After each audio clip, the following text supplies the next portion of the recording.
नमस्कार, मी जितेंद्र वायकर पुन्हा एकदा नवीन एपिसोडमध्ये आपलं सर्वांचं मनपूर्वक हार्दिक स्वागत करतो. तर आपण हे एपिसोडिक भाग आपण बनवत आहोत की कुठले सिनेमे 2023 मध्ये रिलीज झाले, कोण हिट झाला, कोण फ्लॉप झाला. तर मागच्या 2 एपिसोडमध्ये आपण जानेवारी महिन्यामध्ये कुठले रिलीज झाले, फेब्रुवारीमध्ये कुठले रिलीज झाले. तर आता आपण बोलणार आहोत, हा तिसरा एपिसोड आहे या एपिसोडिक सीझनमधला. तो म्हणजे मार्च महिना. मार्च महिन्यामध्ये मित्रांनो टोटल 4 सिनेमे आले आणि 4 सिनेमांमध्ये कुठल्या सिनेमाने चांगला बिझनेस केला, कुठल्या सिनेमाने फ्लॉप गेला हे आपण पाहूया. पहिला सिनेमा जो रिलीज झाला होता त्या सिनेमाचं नाव होतं रोंदळ. गजानन नाना पडोळ यांनी दिग्दर्शित केलेला हा रोंदळ नावाचा सिनेमा भाऊसाहेब शिंदे आणि नेहा सोनोने या कलाकारांनी सजलेला हा सिनेमा होता. रोंदळने खूप चांगला बिझनेस केला. रोंदळचा सगळीकडे चर्चा प्रचंड झाली होती. रोंदळबद्दल खूप गोष्टी बोलल्या जात होत्या, कारण भाऊसाहेब शिंदे यांचा हा सिनेमा तिसरा सिनेमा आहे आणि पहिले दोन्ही सिनेमे म्हणजे बबन आणि खोडा नावाचा सिनेमामध्ये त्यांनी काम केलं होतं. त्या दोन्ही सिनेमामध्ये खूप चांगला बिझनेस केला होता आणि रोंदळने सुद्धा तितकाच चांगला बिझनेस केला असं म्हणायला काही हरकत नाही. एक सुंदर सिनेमा होता. त्याच्यानंतर पुढचा सिनेमा जो रिलीज झाला होता तो म्हणजे सातारचा सन्मान. सातारचा सन्मान याबद्दल खूप आधी ऐकलं होतं, पण नंतर अचानक तो सिनेमा आला. तो मार्च महिन्यामध्ये आला होता.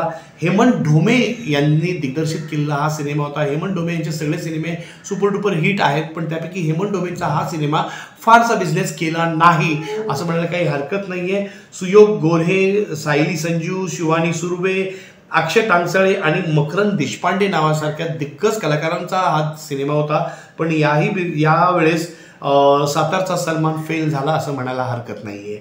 पुढचा तिसरा सिनेमा जो होता तो म्हणजे आय प्रेम यू अशा नावाचा सिनेमा येऊन गेला होता. नितीन कहेर नावाच्या दिग्दर्शकाने दिग्दर्शित केला होता. अभिजित अमकार, कलयुग लोहार, संजय मोने, प्रतिभा भगत, आनंद वाघ, ऋषिकेश वांबुरकर, समाधान मोर्डक आणि शशी गुरसाळ नावाच्या या कलाकारांचा समावेश होता याच्यामध्ये. पण आय प्रेम यू नावाचा सिनेमा मीच किमान पहिल्यांदा ऐकतोय. याचा हा सिनेमा कधी आला, कधी गेला काहीच कळलं नाहीये, पण हे विकिपीडियामध्ये आहे की हा सिनेमा इथं आला होता आणि तो सिनेमा रिलीज होऊन गेला. तो मार्च महिन्यामध्ये होता. 17 मार्चला तो रिलीज झाला होता.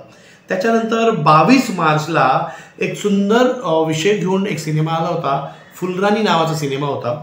विश्वास जोशी यांनी दिग्दर्शित केलेला हा सिनेमा होता. सुबोध भावे, प्रियदर्शिनी इंदलकर, अश्विनी कुलकर्णी, गौरव घाटणेकर, वैष्णवी आंधळे आणि मिलिंद शिंदे नावाच्या या कलाकारांचा समावेश होता. आणि फुलराणी नाटक तुम्ही जर पाहिलं असेल तर फुलराणी नाटक हे अजरामर झालेलं नाटक आहे आणि त्या नाटकावर जेव्हा सिनेमा होतो त्या सिनेमाबद्दल खूप लोकांच्या अपेक्षा होत्या आणि हा सिनेमासुद्धा तितकाच चांगला होता, कारण याच्यामध्ये सुबोध भावे आणि प्रियदर्शिनी इंदलकर नावाच्या या अभिनेत्रीने अप्रतिम रोल केला होता. सिनेमा सगळ्यांना आवडला आणि बऱ्यापैकी चालला होता हा सिनेमा फुलराणी. त्याच्यानंतर पुढचा जो सिनेमा आला होता, या 4 सिनेमामध्ये कुठला सिनेमा फ्लॉप गेला आणि कुठला सिनेमा हिट गेला, फ्लॉपबद्दल तर मी बोलणार नाही, पण जो सगळ्यात जास्त हिट गेला या 4ही सिनेमामध्ये तर त्या सिनेमाचं नाव आहे रोंदळ. रोंदळ या सिनेमाने खूप चांगला बिझनेस केला आणि त्याच्या खालोखाल जर बिझनेस कोणी केला असेल तर तो फुलराणी. पण रोंदळनी खूप सॉलिड बिझनेस केला आणि सगळीकडे चर्चेचा विषय ठरला होता रोंदळ. तर मित्रांनो, असेच फिल्मी एपिसोड मी तुमच्यासोबत आणत असतो. मागच्या 3 महिन्यामध्ये कुठले सिनेमे रिलीज झाले, जानेवारी, फेब्रुवारी, मार्चमध्ये रिलीज झाले ते मी तुम्हाला या एपिसोडमध्ये मागच्या एपिसोडमध्ये सांगितलेलं आहे. आता पुढचा जो एपिसोड येणार आहे तो एप्रिल महिन्याचा एपिसोड येणार आहे.